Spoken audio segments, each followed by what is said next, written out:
The boardroom smelled of citrus polish and tension, a mix I'd grown used to in my years at Ellison Dynamics.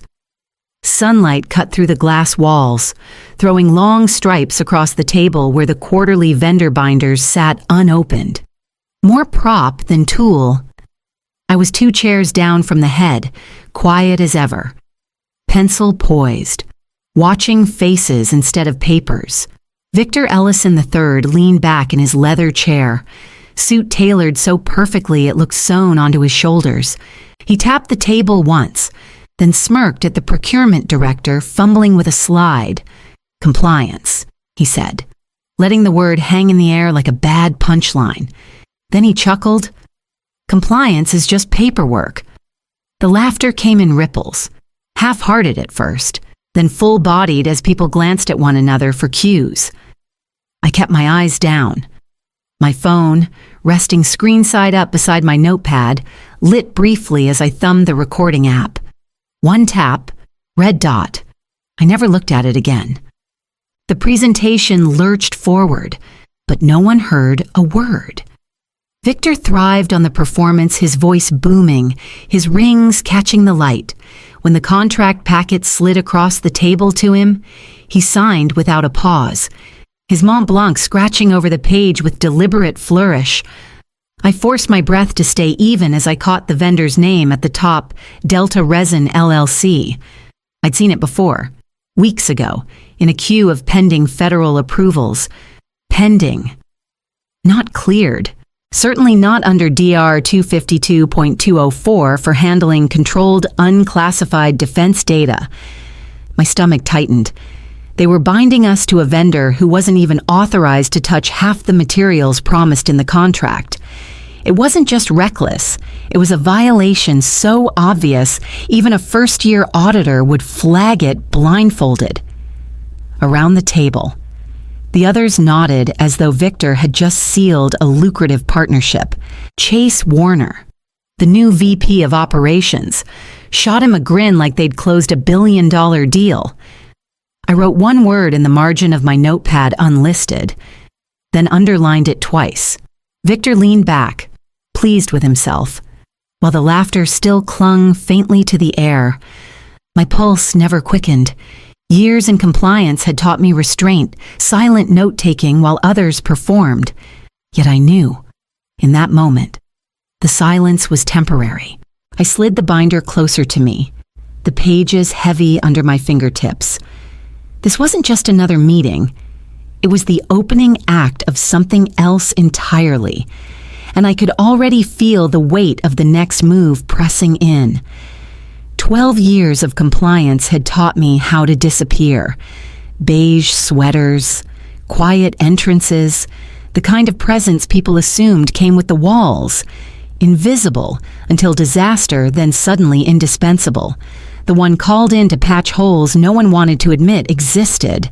I'd built my career on that paradox. A ghost who held the company's pulse between binders and clauses. Sometimes I thought back to D.C., the gleaming glass towers of the law firm that offered me everything money, prestige, nights spent under fluorescent lights, billing hours I could never get back. I walked away from it all the day my mother's health declined. Illinois felt smaller, slower, but also truer here. I wasn't chasing bonuses. I was building stability. Compliance gave me that.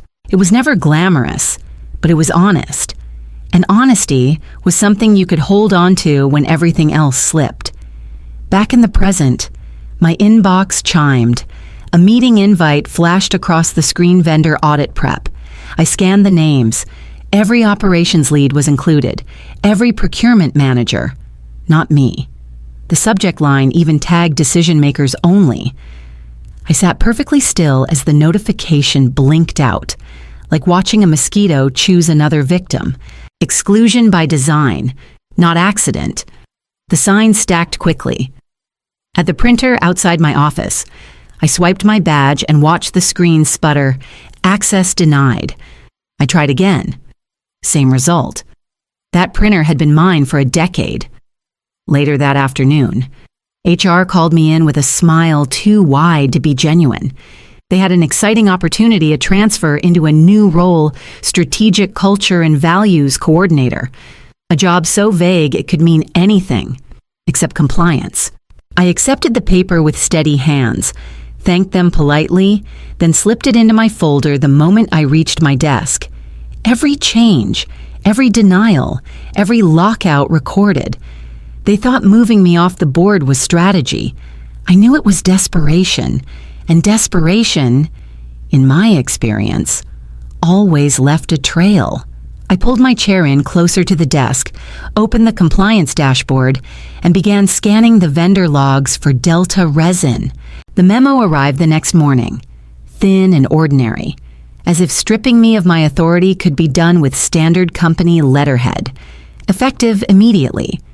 Danai Hayes is reassigned to the role of Strategic Culture and Values Coordinator. The words were polite, framed as opportunity, but the intent was obvious: remove me from compliance oversight without triggering questions. I read it twice, then let my eyes drift to the bottom where the COO's electronic signature gleamed in blue script. It looked right at first glance until it didn't. The date format was off, the digital watermark faint, as though someone had pulled an older approval template and pasted it in. Whoever forged it thought no one would notice. But noticing was my entire career. I printed 2 copies, stamped the time and date across the margin, and slid them into my binder at home labeled Retaliation. No dramatics, no email protest, just another entry in the record. Later that day, Victor Ellison held court in the atrium, addressing staff as though he were unveiling a new flagship product. His voice carried easily praise for fresh vision, recognition for dynamic leadership. He gestured to Chase Warner, the golden boy VP of operations, who smiled like he'd been waiting his whole life for this coronation. Victor called him the future of the company. Then, almost casually, Victor added a remark about overly cautious processes that sometimes slow innovation. The crowd laughed. My name was never said, but the jab landed. Every eye that flicked toward me knew who he meant. I kept my expression steady, hands folded in front of me, while inside I felt something sharpen. I leaned slightly forward, whispering under my breath so no one else could hear. They think I'm decoration. They've forgotten I have teeth. When the applause faded and people began dispersing, I slipped away toward my office, the forged memo heavy in my folder. The pattern was clear. Now isolate me, discredit me, replace me. I sat at my desk, opened the vendor logs again, and began tracing every line connected to Delta resin. That night, the office was nearly silent. The kind of silence that hums when the HVAC cycles down and only the glow of desk lamps cuts the dark. I had stayed late, combing through procurement records, when I noticed something white on the carpet just inside my door. An envelope, plain and unmarked, slid through the crack while I was bent over the printer logs. I picked it up carefully, as though weight alone might betray its contents. Inside was a single page, a screenshot of access logs. Chase Warner's login credentials, clear as day, tied to edits on Delta resin's onboarding file. He had retroactively changed approval dates, backdating sign-offs that never existed. My breath caught, not in panic but in recognition. Someone had risked sliding this under my door. Someone inside the company wanted me armed, even if they couldn't stand beside me. An hour later, my inbox pinged with a flagged message from IT security: unauthorized access detected under your credentials. Please explain edits to vendor file B14927C. The trap was crude but efficient. They were trying to pin Chase's tampering on me. I opened my own backup of the logs and compared them line by line. The timing was too neat. At 10:14 a.m., his account accessed the file. At 10:16 a.m., mine supposedly did the same, but my badge had been scanned into a meeting room at that exact moment. I printed the evidence, stapled it to the envelope page, and filed it in my binder under tampering attempts. The company's message was clear: erase me from compliance, and when the collapse came, make me the scapegoat. But the page slid under my door told another story that I wasn't as alone as they wanted me to believe. I locked my office, stepped into the dim hallway, and carried the binder against my chest, already knowing where I'd open it next. I parked in the farthest corner of the garage, beneath a flickering sensor light that took 3 beats to notice I existed. The concrete smelled like rain and old coffee. I cracked the window, set the binder on the passenger seat, and opened my personal laptop on my knees. The screen lit my hands in pale blue, steady as a pulse. I transferred the 30-second audio from my phone, Victor's laugh, the smattering chuckles, the clean, arrogant sentence cutting through them all. Compliance is just paperwork. I didn't play it back. I didn't need to. I'd already memorized the shape of the silence after he said it. To OFPA, intake. Subject vendor B14927C body. Please see attached. No greeting, no footer, no signature block to prove I belonged anywhere. The clip attached like a pin through cloth. My finger hovered over send for half a breath, not from doubt, but from habit, the small ritual of letting the world split into before and after. In compliance, silence is our sniper rifle. You don't shout. You don't warn. You just aim. And the recoil is the only sound you allow yourself. I clicked. The laptop fan sighed. The vending machine across the aisle hummed like a faraway insect. Somewhere above me, a door clanged shut, heavy as a verdict. I closed the lid and sat with the stillness, the cool leather of the steering wheel under my palm, the binder's squared weight against my thigh. When I drove out, the air felt thinner, like the building itself had exhaled and didn't know why. Morning came with the usual brightness and an unfamiliar sharp edge. At 9:06, a message pinged into legal, procurement, an operations routine trace request from the Office of Federal Procurement Audits. It read like a polite check-in and bled like a subpoena. A surgical list approval workflows for the last quarter, login histories, date-stamped edits, every signature tied to Delta Resin and adjacent vendors. 48 hours. Around me. The floor stiffened. Slack threads overcorrected toward cheerfulness. Someone laughed too loudly near the kitchen. I kept my face neutral and printed nothing, letting the paper stay clean until the panic had somewhere to land.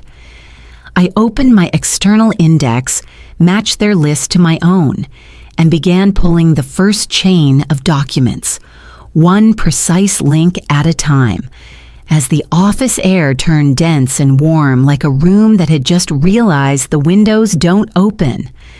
The request from Washington spread through the office like smoke. Legal sprinted between conference rooms, clutching binders that suddenly felt radioactive. Procurement fired off threads of panicked emails, each one CCing more names than the last, as though volume could soften the edges of a federal deadline. Operations whispered in glass offices, shades half drawn like it might shield them from oversight. I stayed still. My response was measured, deliberate. I pulled hard copies from my binder, the vendor list showing Delta Resin unlisted, the signatures conspicuously missing, the warning email I'd sent months earlier that never earned a reply. I slipped them into a slim manila folder, marked the date, and delivered it to legal without commentary. Their eyes slid off mine, too nervous to ask how long I'd kept those pages. The retaliation sharpened. Within days, my name vanished from the weekly leadership sync invite. The printer outside my office, the one I'd used for a decade, now flashed access, denied no matter how many times I swiped. At the end of the week, a man from facilities appeared at my desk, clipboard in hand, asking brightly if I'd like to relocate closer to the new culture pod. I smiled, declined, and logged the time. Every slight, every lockout, it all became another line in the record. Then came Victor, I was leaving a late meeting when he stepped from the shadows of the hallway, his cologne sharp and heavy. He leaned close, voice pitched low enough for only me to hear. "If this explodes," he said, lips barely moving, "you're the compliance officer on record. Remember that." For a heartbeat, the fluorescent lights buzzed louder than my own pulse. He wanted me to feel the weight of the trap that no matter what, the fall would be mine. I didn't flinch. I met his eyes, then walked past without a word, the binder tucked under my arm. Back at my desk, I opened the off-PA's trace request again and began building the chain. Each document I added felt less like paperwork and more like ammunition, slotting into place for the moment I knew was coming. The second message from Washington landed with no pretense of courtesy. There was no vague phrasing about routine oversight, no buffer of polite disclaimers, just a line of bold text: provide full compliance documentation for all vendor onboarding. March through May, include logs, edits, and sign-offs, deadline 48 hours. The building felt it instantly. Legal's war room went into full crisis mode, doors slammed, paralegals darted like startled birds, and the general counsel's voice carried down the hall, sharp and relentless. Procurement froze in place, uncertain which signature might surface next. Executives whispered in corners with the fear of people who already sensed the walls tightening. I stayed at my desk, calm enough to sip my tea. I had no need for frantic searches. My binder was ready. One by one, I scanned the file's vendor warnings, screenshots of missing approvals, the forged reassignment memo, the logs showing my credentials spoofed. Each page slid into a digital packet, clean and chronological, every entry date stamped. I wrote no commentary. I didn't need to. The paper spoke. When I finished, I paused over the last section. It wasn't just Chase's fingerprints scattered across those documents. There it was in black ink. Victor Ellison's signature on a vendor approval form dated a full 2 weeks before Delta Resin was even listed in the federal database. He'd signed off on a ghost vendor, betting no one would notice. I copied the page twice, one for the packet, one for my personal archive, and attached the file to a new message. Again, no greeting, no flourish, just evidence sent into the current, carried forward to the only authority that mattered. By the time I closed my laptop, the office air had turned heavy, stale, as if everyone was holding their breath at once. The clock above the reception desk ticked past 6, each second marking the approach of a deadline none of them could meet. Not without me. I placed the binder back in my drawer, shut it firmly, and knew the next move would no longer belong to me alone. The quarterly board meeting was already underway when I stepped off the elevator on the 12th floor. The glass-walled room stretched in front of me like an aquarium of expensive suits and forced confidence. Inside sat every executive who mattered, Victor at the head, Chase leaning forward as though he owned the air itself, legal clustered like nervous sentries. I wasn't on the invite list, but I knew the schedule by heart. At 9 sharp, the glass doors opened again. A man in a gray suit walked in, his steps deliberate, the kind of stride that didn't need introduction. He carried only a laptop and a compact black speaker. Mr. Halverson, from the Office of Federal Procurement Audits. The atmosphere shifted instantly, as though the oxygen had been drained out of the room. Halverson set the speaker on the polished table, connected his laptop, and pressed play. My own recording filled the air, crisp and undeniable. Victor's voice carried with smug certainty. Compliance is just paperwork. A ripple of embarrassed laughter followed every chuckle, every complicit breath captured forever. When the clip ended, silence pressed against the walls. Halverson's gaze landed on Victor. "Explain this." Chase straightened, ready to jump in. What he meant, not you. Halverson cut him off, never breaking eye contact with the CEO. Victor lifted a hand toward legal, as if one of them could conjure an excuse. None did. The general counsel only shifted uncomfortably, lips pressed tight. Halverson let the pause linger, then asked, "Who oversaw compliance during this vendor onboarding?" Every head turned at once, not toward Victor, not toward Chase, but to the empty seat at the far side of the table. My seat. The boardroom doors opened behind me, and a voice carried into the halls. "Hayes, would you join us?" I stepped forward, binder in hand, the glass walls reflecting back the face they had worked so hard to erase, and crossed the threshold into the room I'd been excluded from for months. The chair beside legal was suddenly vacant, and I slid into it without hesitation. The leather was cold under my palms, but my voice stayed even as I placed a slim binder on the table and nudged it toward Halverson. 10 pages. No more. Each one chosen like a blade. He opened it slowly, scanning in silence. Page 1, the reassignment memo HR delivered, signed with a COO's digital stamp that didn't match official records. Forgery, printed in black and white. Page 2, system log showing unauthorized login attempts under my name, side by side with badge access proving I'd been elsewhere. Spoofed. Deliberate. Page 3, Delta Resin's name absent from the federal vendor list. My flagged warnings attached beneath, unacknowledged but time-stamped. Victor's face drained as each page turned. The man who loved his own reflection now looked hollow, as if the glass walls surrounding us were closing in. Chase, usually so smug, shrank into his chair, his posture collapsing inch by inch. No presentation deck could save him now. Halverson closed the binder with the same weight as a gavel. "From this point forward," he said, his tone flat and certain, "we coordinate directly with Miss Hayes." The words landed like a verdict. The meeting carried on, questions circling without answers, legal whispering into Victor's ear, Chase staring at the carpet. I offered nothing more than what I'd already given. Silence was more powerful now than any speech.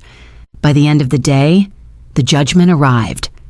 At 5:02 p.m., inboxes across the company chimed in unison, formal HR bulletin effective immediately. VP of Operations Chase Warner is suspended pending federal investigation into compliance violations. No signature, no polite farewell. Just a digital guillotine. I watched the notification appear, then vanish into red receipts, the office turning heavy with whispers that didn't dare break into words.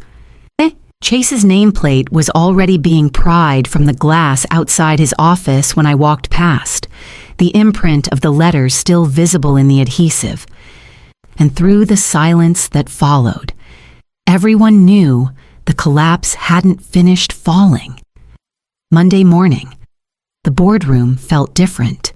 The glass walls were the same. The table still gleamed with polish, but the air had lost its swagger. For the first time, I stood at the head of the room.